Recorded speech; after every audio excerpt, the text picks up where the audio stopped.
The beneficent, the merciful, the creator and sustainer of the universe. Peace and blessings upon his servant and messenger Muhammad forever. Ameen. I greet you with a greeting that is common in Islam, Assalamu which means peace be unto you. I'm your host, Hamid Rashid. Today we have our 9th program in our series dealing with the economic system of Islam. We'll be continuing our discussion of the topic of production and productivity, with an examination of Muslim contributions to the fields of medicine and geography. I'm your host, Hamid Rashid, and I have joining me on the program, as usual, Dr. Jamal Badawi of St. Mary's University. Brother Jamal, Assalamu alaikum. Wa alaikum assalam wa rahmatullah. Could I have you very quickly highlight and summarize the main points that we touched on in our 8th program last week? Certainly. The 8th program focused mainly on Muslim contribution to the fields of mathematics and physics. In mathematics, we spoke about the introduction of the Arabic numerals and the concept of zero, which led to a revolution in mathematics. And we examined some particular fields such as algebra, which was initiated by Al-Khwarizmi in the 9th century, and from whose name came the term logarithm. Contributions to areas such as geometry and trigonometry, and we said that Muslims were the first to use sine and cosine. There were contributions in the fields of calculus and commercial arithmetics. In the area of physics, we spoke of Ibn al-Haytham's or al-Hazen's work in optics, which was the basis for research in this area for several centuries and had far-reaching influence on Bacon and Kepler. And finally, we spoke briefly about the invention of the compass and also contribution to other areas such as the hydrostatics and hydraulics. Mm-hmm. Well, now moving to today's topics, first of all, looking at the question of medicine. Could you explain for us in what way the contributions to the field of medicine may be related to Islamic teachings? Well, the interest of Muslims in the field of medicine is related to Islamic teachings in more than one way. First of all, it is related to the ethics of Islam, and that the human body is regarded as a trust in our hands given by God so that we can fulfill our trusteeship on earth. And as such, we have no right, according to Islamic ethics, to destroy that body. That's why we mentioned earlier in several series before that suicide is forbidden in Islam. We have no right to abuse that body that is given to us by God, whether by the prohibition of drinking, for example, alcoholics or harmful drugs, or prohibition of pork. Not only this, we find also that there are certain other preventative measures also that Islam taught, which have some bearing on medicine. This includes, for example, encouraging people to seek cure when they are sick, as we find narrated in Bukhari, Ahmad, Tirmidhi, and Abu Dawood. And the saying of the Prophet when he says that when the plague, which was a serious contagious disease, breaks out in one place, don't leave it and don't enter, which is the modern concept of quarantine, or the health regulations to quarantine. Also the recommendation that the Prophet made to give attention to the body, when he says to your body also there is a claim on you. Even in the simple rituals of Islam, if you will, you use the term rituals, like the prayers, for example, we find that it's very much connected with personal hygiene and cleanliness, ablution, frequent bathing, encouragement of sport is part of it, because again the prayer includes movement of the body. Fasting, we have discussed that also in the series on pillars of Islam, has also some beneficial benefits health-wise. So in more than one respect, you can say that Muslim interest in medicine is somewhat tied in with the overall outlook of Islam towards life, human body, and health care and protection. Mm-hmm. Well, now, from your understanding of the history of Muslim contributions to medicine, when did the contribution to the field of medicine first begin? Well, in a way, if you're taking Muslim history in particular, you can say that even since the days of Prophet Muhammad, peace be upon him, there have been an increasing interest in health, both preventative and remedial. In fact, there used to be doctors during his time called the Al-Harith bin Kilda, and the Prophet used to recommend people who get sick to go and seek some cure. That is at the time when most people believed in miracle cures elsewhere. Even in the 8th century, we find that some beginning of scientific interest, if you will, in medicine emerged, and many of the old works in medicine were translated. Among the prominent translators was a man by the name of Ibn Muqaffa. In the 9th century, however, we witnessed a great deal of development in medicine, and perhaps the most prominent name in the 9th century is Fakhruddin al-Razi. In English, usually it's written Razis, R-H-A-Z or S-E-S, Razis. He was the chief physician in the main hospital in Baghdad, and as historians describe him, is perhaps one of the greatest physicians of the whole of the so-called Middle Ages. He wrote a very voluminous encyclopedia which was described by John Draper as an immense medical encyclopedia, which remained for about 600 years as one of the main and primary sources of knowledge about medicine in Europe. According to Draper also, he says that Raz's book on measles and smallpox was regarded also as one of the most authoritative writing in the field, and remained in use in Europe for nearly 800 years after him, even, surprisingly, until the 18th century, more specifically in 1745. His book was still being translated and used as a basis for understanding these types of disease. The same person, also Al-Razi, was inspired by a saying of Prophet Muhammad, peace be upon him, narrated in Bukhari and Muslim, in which the Prophet recommended the use of cold water to deal with persistent fever. So he again used it quite effectively. He was able also to introduce the use of mild purgatives and cupping. In fact, according to another historian, the one that we quoted quite frequently in this last few programs, George Sarton, when he talks about the history of science, he says that many contributions, and I quote him, many contributions to gynecology, obstetrics, and ophthalmic surgery, eye surgery, can be traced back to him. In the 10th century, we find that these contributions continued also by other Muslim physicians. One of the famous names is Arib bin Sa'd, who was the first one to write in a systematic way on the subject of pediatrics, or children disease, in addition to contribution also to gynecology and obstetrics. Some of his works also were translated later into Hebrew and Latin. About the same period also, the 10th century, Al-Mardini was a famous physician who was particularly known for his ability in the preparation of medicines.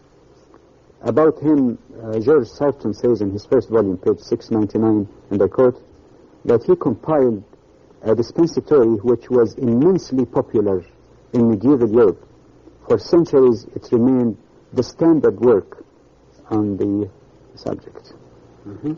Well, now, many historians mention the name of Avicenna as a legend in the history of medicine. I think that name may be a little bit distorted from my tongue is twisted here today. It's Islamic origins, but Can you tell us a little bit about this individual and how did he acquire this fame? Yeah. Well, the Arabic name, as you indicated, is not exactly the adulterated English. The English term is Avicenna. In Arabic, it's Ibn Sina. Yes. Ibn Sina is a legend, really, because he combined between being a scientist, philosopher, physician. I'm not evaluating him now as a philosopher. In fact, many Muslims may have some reservation about some of his philosophical ideas.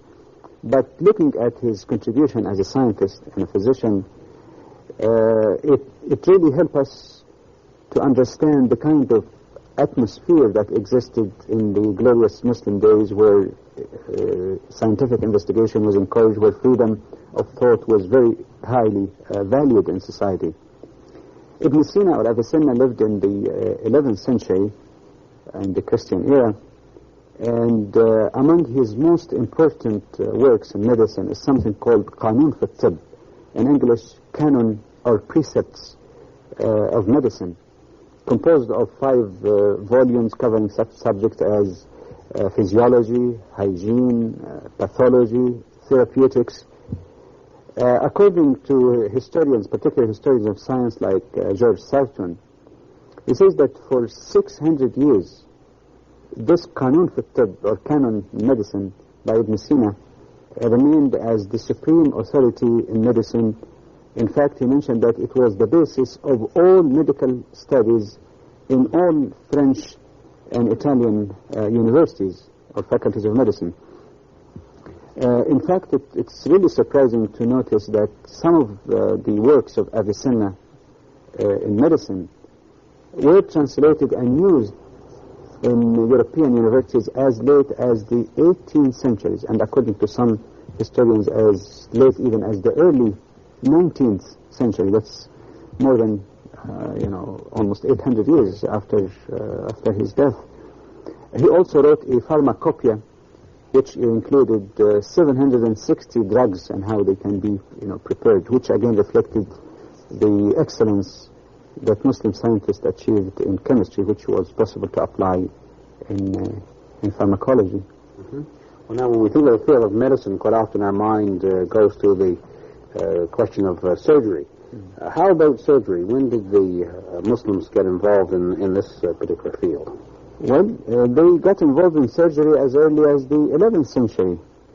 In the 11th century, maybe before even, but in the 11th century we get historical accounts of their surgery to extract the cataract, this problem with the eyes. And they used to do that by extraction of the crystalline lens. They were also able to treat hemorrhage. They were particularly skillful in the use of cauterization. Among the famous surgeons in the entire Middle Ages, as they are called, is Abu Qasim bin Abbas. Again, in English, it's adulterated. Again, they call him Abu Qasis, who lived in Cordova in Muslim Spain under Muslim rule towards the end of the 11th century and early 12th century. About Abu Qasim or Abu Qasis, Sarton, in his first volume, says that he exerted a very deep influence upon the development of European surgery down to the Renaissance. That's in page 699. And another historian also who dealt with the subject, John Draper, whom we quoted before also, says that the surgical works by Abu Qasis continued to be used in Europe as late as 1497, so that's the very end of the 15th century. In addition to this, Abu Qasim also wrote a medical encyclopedia composed of 30 sections covering a wide variety of problems, but he was more particularly excellent in the surgical treatment of eyes, ears, and teeth.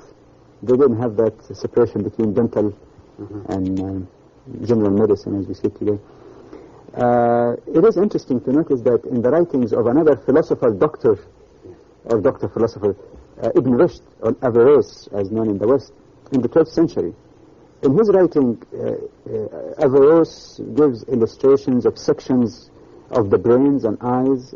He shows the eye nerves and an illustration of some of the surgical instruments used by Muslim surgeons. And we're talking there, again, 12th century. Mm-hmm. Well, now, I think most of us have the impression that anesthetics, I believe it is, or rendering people unconscious is something that's relatively new in the field of medicine. Yet you're making mention of operations and surgery being performed in these very early times. What did the Muslim physicians use to render their patients unconscious in these early times? Well, there seems to be clear evidence that they were able to, because of course you can't go through some of these operations really without some form of anesthesia.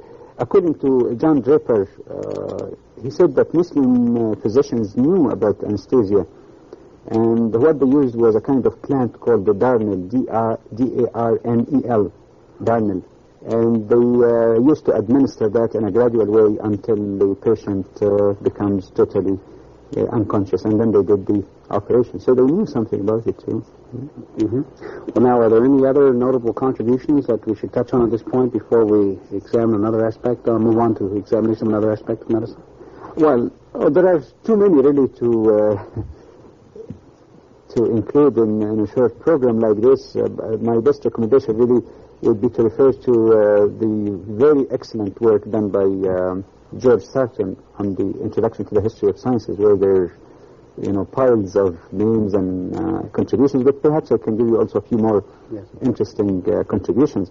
For example, in Muslim Spain, or Spain under Muslim rule, one of the notable physicians was known, again the original name is Ibn Zuhar. In the Latinized form, it's Avenzoar. He was also the first one to write on bronchotomy.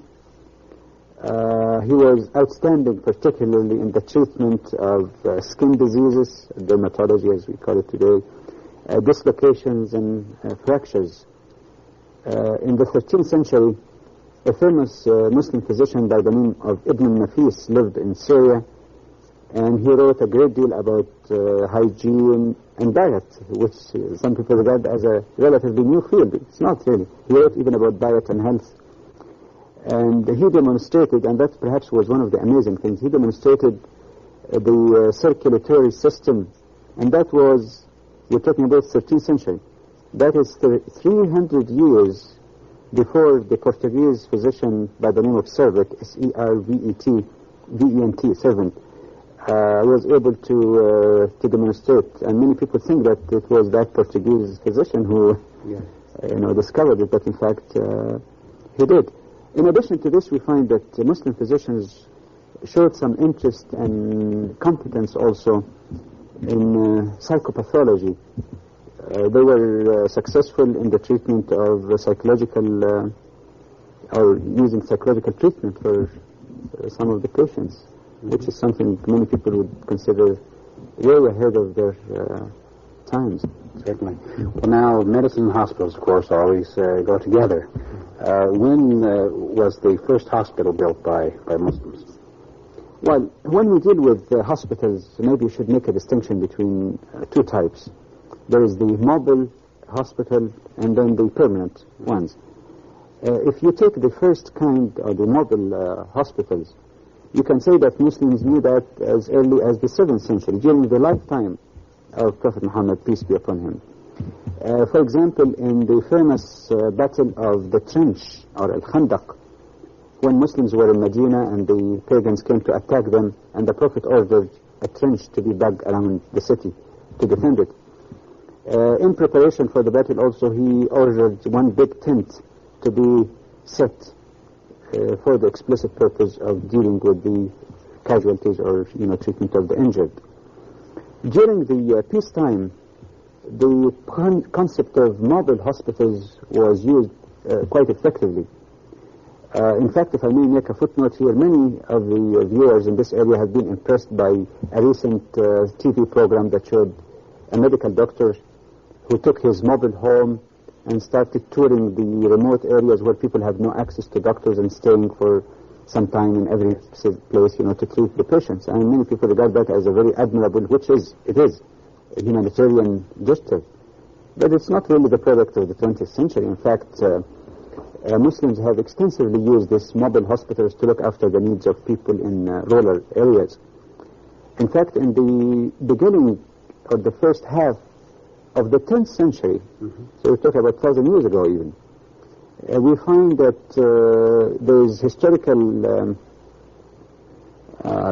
narrative about a minister or wazir during the time by the name of Isa bin Jarrah, who wrote a letter to the chief physician in Baghdad by the name of Sufyan bin Thabit, and he simply told him that there are so many people around in these rural areas who have no access to health care. Why don't you send us a kind of mobile hospital with some, medicine and physicians alongside with it? And it is stated that there have been quite a few of these mobile hospitals touring different places. Historians describe them as well-equipped hospitals, even though they were carried on camels. That's the best we could provide by, of course, since we didn't have the mobile homes, of course, we have today. But a hospital or the mobile hospital included everything from food, drugs, surgical instruments, as well as physicians also accompanied them and kept moving from one place to the other.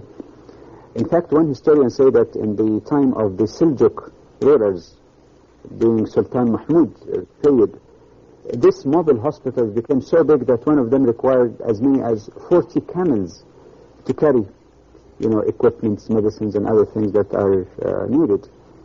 In addition to this, an interesting thing also that was found is that in many of the mosques, or some of the mosques, places of worship, they used to have even a pharmacy, a small pharmacy, so that during the day there's an attendant.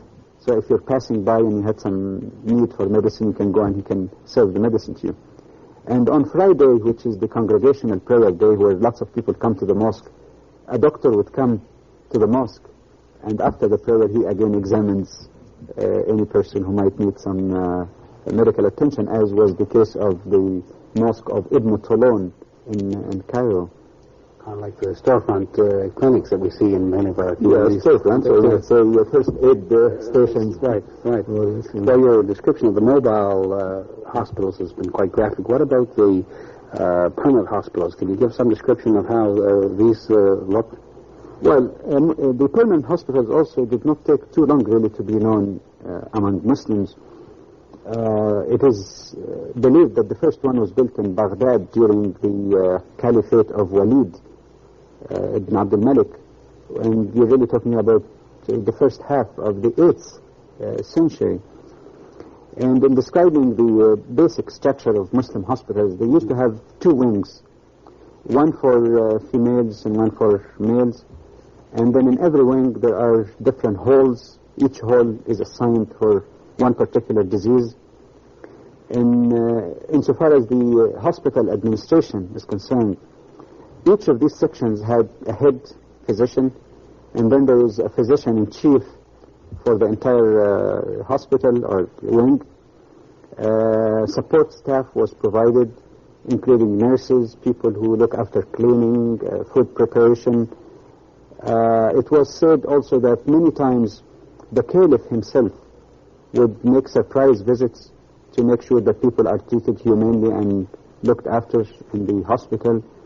They had the system which we have today exactly of having a resident physician, taking shifts and being available all the time there in the hospital just in case of any emergency. But another interesting thing is that the hospital also is viewed as we view many hospitals today and consider that a modern thing, which is not really.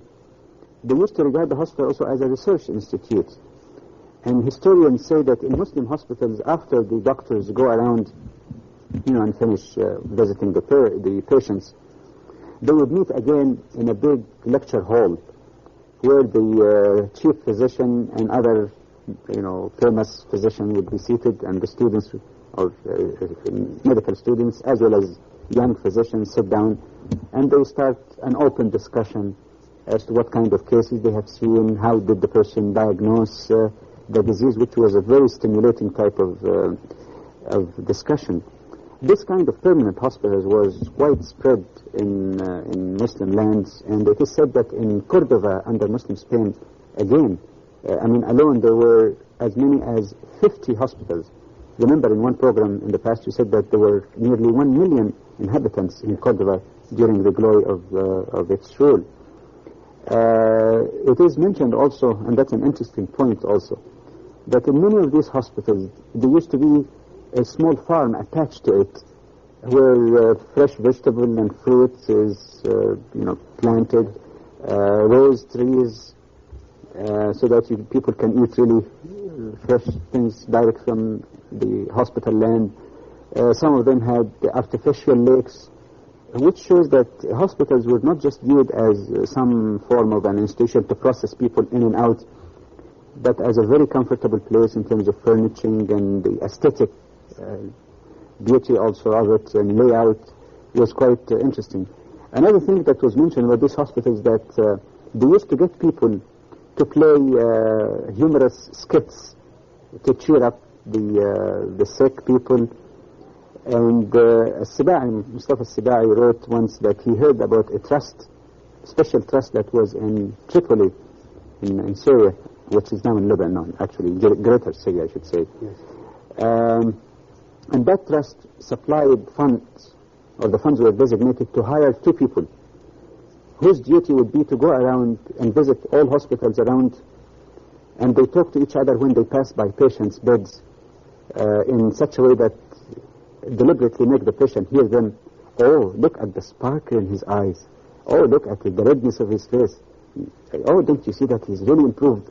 Which is a really interesting trust and an interesting idea of the one who donated money for that trust, taking into account this psychological aspect of treatment. Mm-hmm. It's just fascinating to read about this type of hospitals.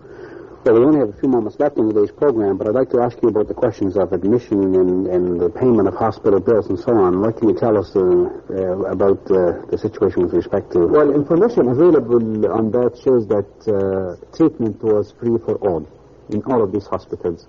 That included even strangers, travelers, passerby. You didn't have to have your MSI or Blue Cross or anything. It was all Medicare. All Medicare. Everything was available. Years ago. Right. A person usually, when he enters the hospital, usually is examined in an outside hall. If his case is simple, he's directed to the pharmacy where he can get some medicine and go home. Otherwise, he's admitted, and historians also say that even in this so-called Middle Ages, a person's name was recorded, then he goes through bathing first before he's admitted, and his clothing are taken and locked up, and he's given special hospital clothing which are clean. Then he stays there, gets the medicine, medical care, food. People will look after washing his clothes also, his or her, of course, depending on the person. If a person starts getting over his disease, he's removed to another place, especially designated for convalescent patient. And some historians said that the evidence or sign that he is cured, that he'll be able to eat a whole loaf of bread and a whole chicken. That they knew that he's in good shape. Yes. When the person was discharged from the hospital, if he's poor, he used to be given new clothes, and in some cases even some amount of money until he recovers and is able to earn his living again. If the patient happened to die, then he's washed and the coffin is made and he's prepared for burial. Another interesting feature also is that for those who prefer to have their treatment at home, they were allowed, and medicine was sent to them. And if they were poor, even food was sent to their own homes. In fact, one visitor came in the 12th century to the hospital in Baghdad and wanted to test the treatment and care. So he pretended to be sick. He was admitted. The doctor tested his pulse. It was okay. And after some time, they let him stay there, giving him all kind of food and fruits and everything. And then after 3 days, they wrote him a note that we host people only for 3 days, which is the Arab custom. 3 days is the maximum. So he understood that, they knew that he was not sick, but it was a clear indication of the kind of care and attention given to patients. Mm-hmm. It's very interesting. Unfortunately, we don't have any more time left in today's program. We want to thank you for watching and invite you back next week when we'll continue our series. Thank you for watching. Assalamu alaikum. Peace be unto you. لا